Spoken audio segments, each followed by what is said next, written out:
It was a quiet afternoon when a group of troublemakers decided to target an elderly man walking alone down a dimly lit street. They thought he was just an easy target, someone they could push around without facing any consequences. But what they didn't know was that this frail-looking old man had a secret. A secret that would turn their world upside down in the blink of an eye.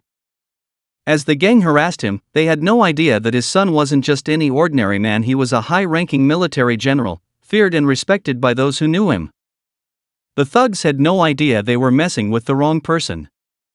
But what would happen when they learned the truth? Would it be too late for them to escape the consequences of their actions? Stay tuned, because what comes next is nothing short of shocking.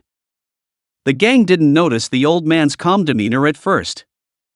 His posture, bent and frail, made him appear like an easy victim. His white hair and shaking hands only seemed to heighten their arrogance.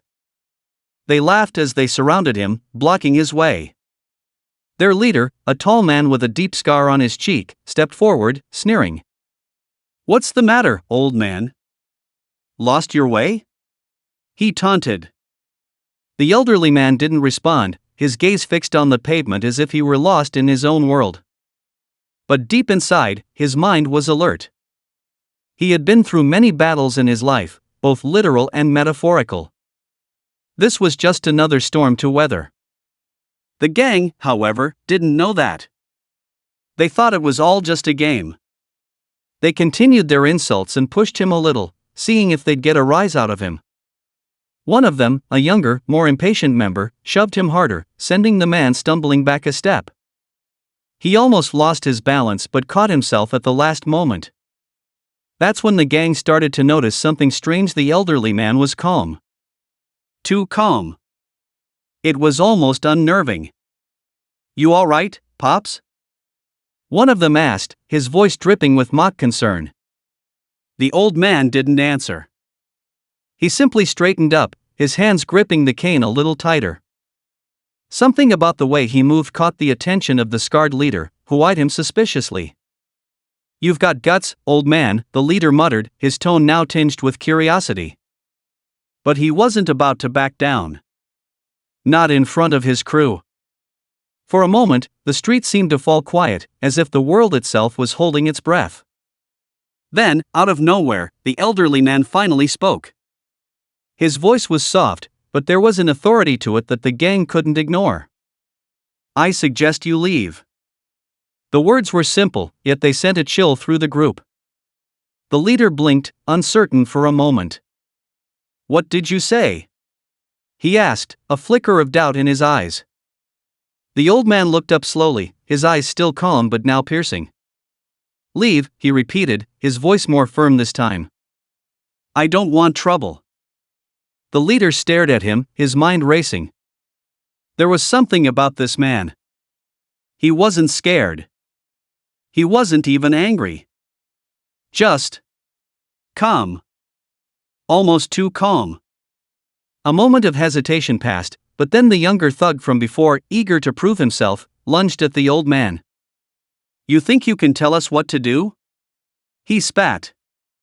But before anyone could react, the old man, using the strength that seemed to come from nowhere, stepped aside with a swift motion, sending the thug crashing into a nearby trash can.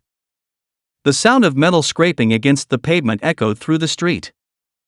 For the first time, the gang members froze. They hadn't expected this. The young thug groaned in pain, clutching his side. The leader stared in disbelief. He had seen men much younger and stronger crumble before him, but this elderly man, this frail-looking figure, had just moved with the precision of someone who had lived through a lifetime of conflict. A tense silence hung in the air. The gang members glanced at each other, unsure of how to proceed. The leader took a step back, his hand resting on the handle of a knife he carried. He was a seasoned criminal, used to intimidating people, but he could sense something off about this situation. Something wasn't adding up. "You've made a big mistake, old man," the leader growled, his voice filled with anger now. But before he could move, the elderly man raised his cane, pointing it directly at the thug who had tried to attack him. "You should go. Now." For a brief moment, it seemed like the world stood still. The thugs exchanged nervous glances.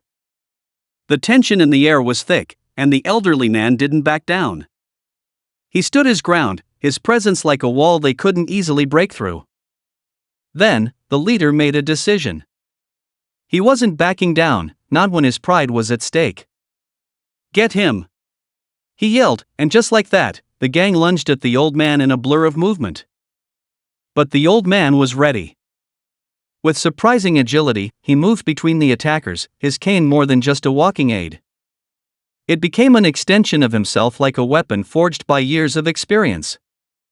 With a swift motion, he struck one thug across the face, sending him stumbling backward. Another one tried to grab his arm, but the old man twisted out of his grip, delivering a sharp blow to his ribs. The gang was starting to realize the truth too late. They weren't dealing with some helpless senior, they were up against a man who had fought in ways they could never imagine. But the leader wasn't about to lose face. He made his move, pulling out the knife he had been carrying. The blade gleamed under the dim light of the street lamps. "This ends now," he hissed. For a moment, the elderly man's calmness faltered, his eyes narrowing. He raised his cane again, ready to defend himself. But just before the leader could strike, a loud voice rang out, cutting through the chaos. "Enough!" Everyone froze. The gang members, confused and startled, looked around for the source of the voice. From the shadows, a figure stepped into view, a man dressed in military garb, his posture rigid and authoritative. His presence was commanding, and the air seemed to shift with his arrival. The leader recognized the uniform instantly. It was the same uniform worn by high-ranking military officers. But this wasn't just any officer, this was someone who had authority, someone who commanded respect. The leader's heart skipped a beat. He knew the reputation. He had heard whispers of a general, one who was feared for his brutal efficiency. A general whose name was spoken in hushed tones, someone not to be trifled with. But surely, this couldn't be him. This couldn't be the son of the old man they had been harassing. But the man didn't leave any room for doubt. He locked eyes with the leader, his gaze cold and unwavering. "You've made a grave mistake," he said, his voice calm but dripping with an authority that made the gang members recoil. The old man, still standing tall with his cane, slowly turned to look at his son, the military general. The tension in the air thickened. The gang leader's hands trembled slightly, his knife now seeming so insignificant in the face of this new threat. The general didn't say another word. He stepped forward, his military boots making a solid, unmistakable sound against the pavement. He wasn't here to negotiate. He was here to end this. The gang, now realizing the gravity of their mistake, took a few shaky steps back. The leader opened his mouth to say something, but the general raised his hand, silencing him. "You've harassed the wrong person," the general said, his voice steady and filled with authority. "Now you'll face the consequences." The elderly man remained silent, his gaze lingering on his son. He had known that this day might come, he had been prepared for it, but seeing his son here, taking charge, made him proud. Yet, the real question was, what would happen next? How would the gang react? What would the general do now? But that was a story for another time. As the military general's boots clicked on the pavement, the gang hesitated.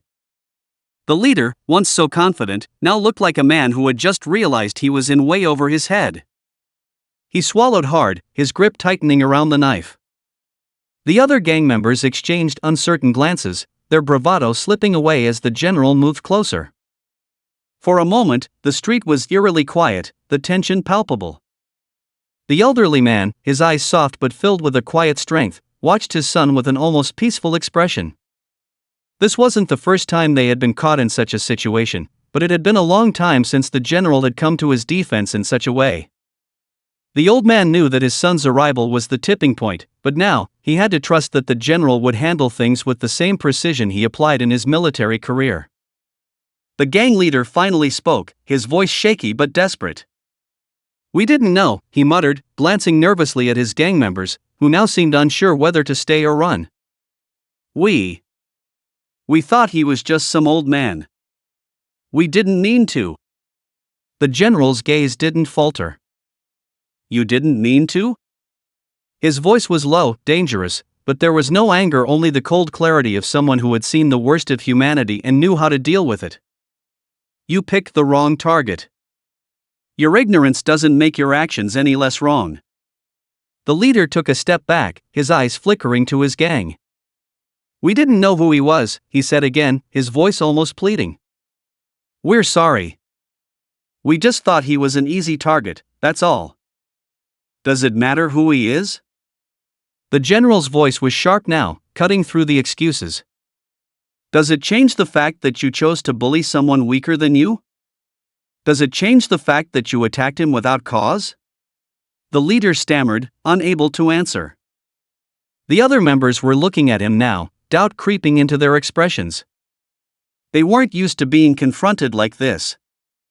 They were used to easy wins, intimidating people who were too afraid to fight back. But this man, the old man, and now his son, were different. And deep down, they all knew it. The general took another step forward, his expression never wavering. You'll leave now. You'll leave and never come back.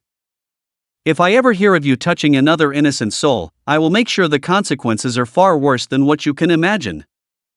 The silence was suffocating, broken only by the sounds of the streetcars passing in the distance, a dog barking somewhere far off. The gang leader looked around at his crew, his confidence now shattered.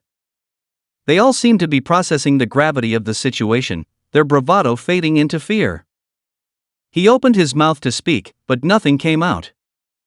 Finally, after what felt like an eternity, he turned to his gang, his voice a mere whisper. Let's go. With that, the gang turned and retreated into the shadows, moving quickly, almost as if they were ashamed of what they had just tried to do. The general didn't say another word until they were out of sight. Only then did he lower his gaze, turning to face his father. The old man nodded slowly, his expression a mixture of pride and understanding. You've done well, my son. The general's face softened, and for a moment, he looked like the young boy who had once idolized his father.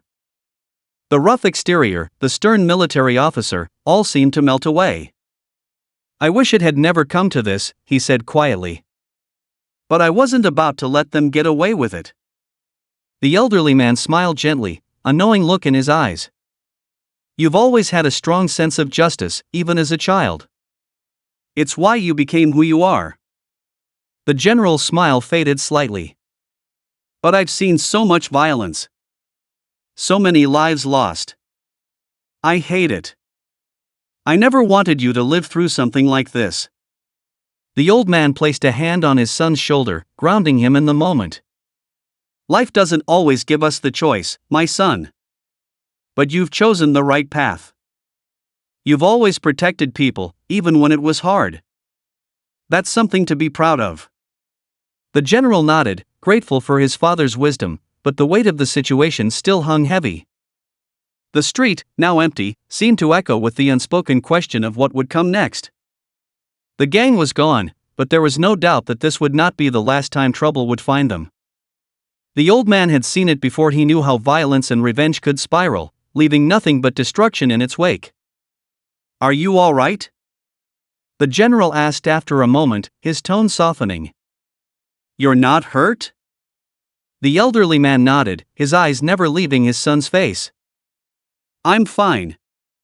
But you should be careful, my son. The world doesn't forget, especially not men like them. The general's gaze hardened, but he didn't say anything. He had heard the same warning many times before. In his line of work, there were always risks. But his father's words held a weight he couldn't ignore. Sometimes, justice came at a cost. The question was he willing to pay it? The old man turned slowly, beginning to walk toward the nearby bench where they had sat earlier. Let's sit. You've been running long enough. The general followed, his thoughts still racing as they settled onto the bench.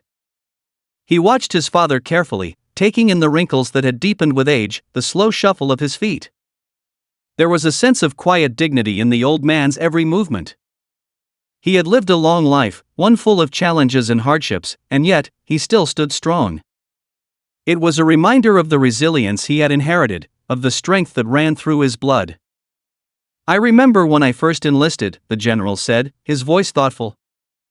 "I was so sure I could change the world, that everything would be different. But the deeper I got into it, the more I realized just how broken everything is. There's no simple solution, no easy fix. Just battles, one after another." The old man glanced at him, his gaze steady. "You've fought battles for a long time, and you've won many. But the real challenge comes when you fight not just for victory, but for peace. And sometimes, peace comes not through violence, but through understanding." The general's expression softened. He had heard those words before, but today, they seemed to carry a different weight. For the first time, he thought about what his father had always taught him: not just to fight, but to fight for something more.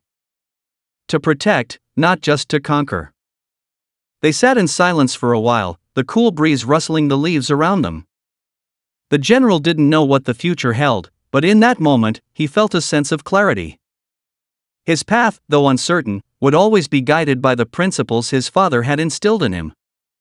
As the sun began to set, painting the sky with shades of orange and pink, the general stood up and extended a hand to his father. "Let's go home," he said softly. The elderly man smiled, taking his son's hand, the weight of the day finally lifting. Together, they walked side by side down the street, leaving behind the shadows of the past and stepping into the uncertain but hopeful future. And though they both knew that life would continue to challenge them, they were ready to face whatever came next together. In the end, the story wasn't just about the gang or the confrontation in the street. It was about the bond between father and son, about the lessons passed down through generations, and about the strength that comes not from power, but from the wisdom of experience. And as the streetlights flickered on and the world around them moved forward, one thing was clear: justice might not always come easily, but it was always worth fighting for.